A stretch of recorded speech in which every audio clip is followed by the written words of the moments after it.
কোচবিহারের শালডাঙাতে তৈরি মিষ্টি এখন ছড়িয়ে পড়েছে সারা ভারত জুড়ে। এমনিতেই বর্ষবরণের অনুষ্ঠানে বাঙালি মিষ্টি খাবে না, এরকম হতেই পারে না।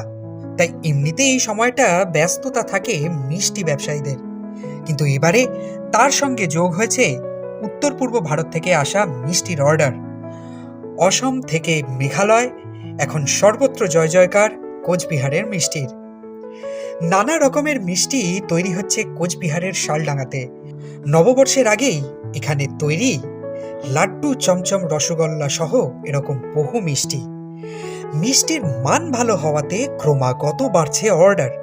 তাই আপাতত নাওয়া খাওয়া ভুলে মিষ্টি তৈরি করছেন ব্যবসায়ী এবং কারিগর। এই অঞ্চলে দুধের যোগান ভালো হওয়ায় ব্যবসায়ীরা খুব কম খরচে অত্যন্ত ভালো মানের ছানা তৈরি করতে পারেন।